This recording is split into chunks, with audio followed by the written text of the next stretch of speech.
623,353 անձի համար կենսաթոշակը բարձրանալու է 10,000 դրամ եւ ավելի, մնացած 39,594 հոգու համար կենսաթոշակը բարձրանալու է շուրջ 8,500 դրամով։ Դրանք հիմնականում երկարամյա զինվորական կենսաթոշակ ստացող քաղաքացիներն են, որոնց կենսաթոշակն արդեն իսկ միջինում կազմում է 95,000 դրամ։ Այս մասին հայտարարել է Աշխատանքի եւ սոցիալական հարցերի նախարար Արսեն Թորոսյանը։ Նախատեսված է նաև հաշմանդամություն ունեցող անձանց նպաստի բարձրացում ուղիղ 10,000 դրամով։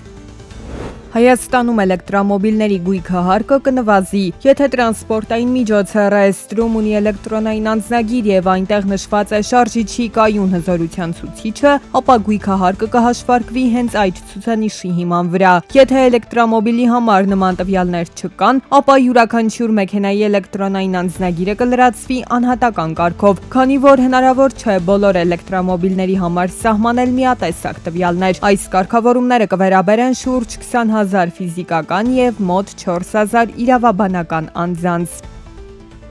Միգրացիայի միջազգային կազմակերպությունը ներկայացրել է Հայաստանի Հանրապետությունում աշխատանքի միգրացիայի եւ թրաֆիքինգի վերաբերյալ գնահատում զեկույցը։ Հարցվածների 80%-ը դրական է գնահատում իրենց նկատմամբ վերաբերմունքը Հայաստանում։ Մեծամասնությունը օրինական կարգավիճակ ունի, սակայն գրեթե 40%-ը աշխատում է առանց գրավոր պայմանագրի կամ աշխատանքի թույլտվության։ Աշխատանքի գործակալությունից օգտված յուրաքանչյուր 6 միգրանտից գրեթե մեկը հայտնել է շահագործման կամ չկատարված խոստումների մասին։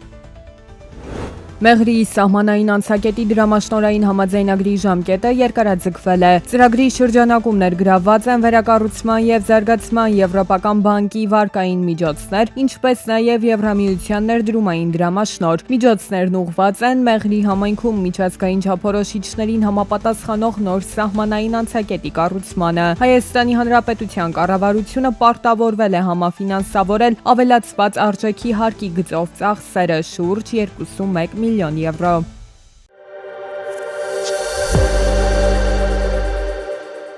Իրանի հետ հակամարտությունը ստիպել է ավիաընկերություններին 23,000 չվերջ չեղարկել։ Միայն մարտի 5-ին բորսայում ցուցակված բրիտանական ավիաընկերությունները կորցրել են ավելի քան 845 միլիոն ֆունտ ստերլինգ։ Բրիտանական ավիաընկերությունների բաժնետոմսերի ընդհանուր արժեքը նվազել է գրեթե 3 միլիարդ ֆունտ ստերլինգով։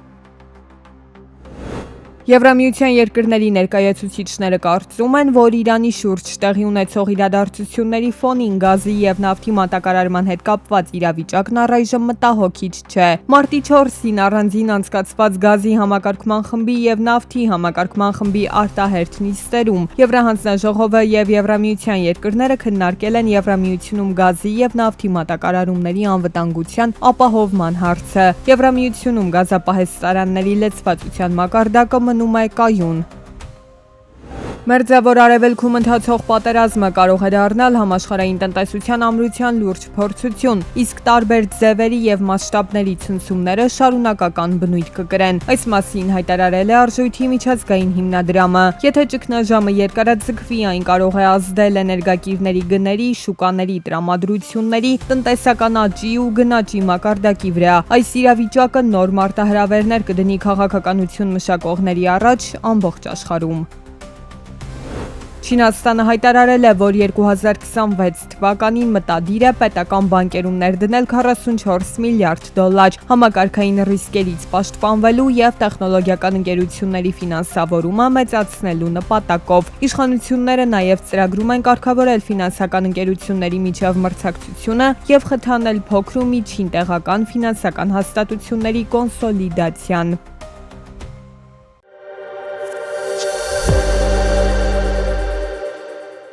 Հարևան Իրանում տեղի ունեցող իրադարձությունները մեր երկրում են օրակարգային հարցերից դարձել։ Փաստորեն անկանխատեսելի ու անսպասելի չի եղել այս իրավիճակը Հայաստանի Հանրապետության իշխանությունների համար։ Շուրջ 1 տարի առաջ աշխատանքային խումբ է ձևավորվել, անհրաժեշտ գործողություններ են ձեռնարկվել։ Վարչապետը վստահեցնում է, որ Հայաստանի կառավարությունն անհոգ չէ, իրավիճակով պայմանավորված է, ապրանքների դեֆիցիտ չի լինի։ Պետաշխատանքային խումբը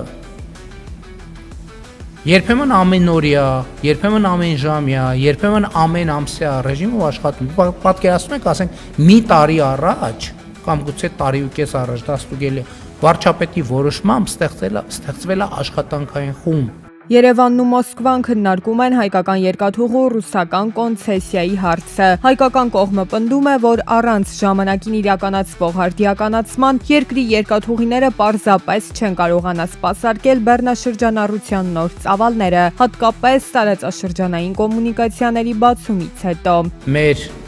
ասածի մեջ որևէ բան, որը ուղղված է Ռուսաստանի դեմ չկա։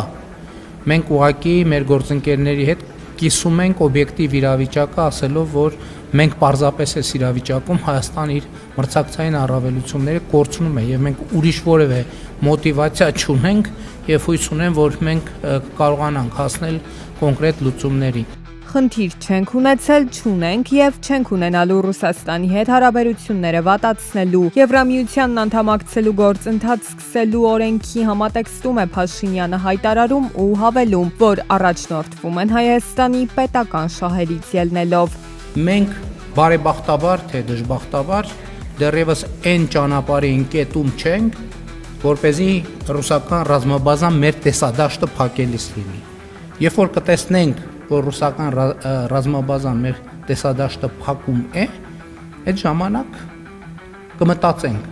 ոնց շարժվենք, որ տեսադաշտի խնդիր չունենանք։ Տնտեսական օրակարգը իր արագությամբ ու զարգացումներով գերազանցում է քաղաքական օրակարգին։ Վարչապետ Փաշինյանի կարծիքն է հայ-ադրբեջանական հարաբերությունների մասին։ Դեռ պարզ չէ, թե երբ կստորագրվի խաղաղության համաձայնագիրը։ Այդ ուղղությամբ ամենօրյա աշխատանքներ են կատարվում։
Քաջարան-Ագարակ ճանապարհի կառուցման համար եւս 88 հողամասեր հանրային գերակա շահ են ճանաչվել։ Որոշման նպատակն է ապահովել Քաջարան-Ագարակ շուրջ 32 կիլոմետր երկարությամբ ճանապարհահատվածի կառուցումը։ Նախագծային փոփոխությունների արդյունքում Մեղրի համայնքի Տաշտուն, Լիճք եւ Մեղրի բնակավայրերում գտնվող ընդհանուր 88 հողամասերի ազդագիր հատվածներ ներառվել են ճանապարհի օտարման գոտու սահմաններում։ Օտարման գործընթացը սկսելու վերջնաժամկետ է սահմանվել 2026 թվականի դեկտեմբերի 1-ը։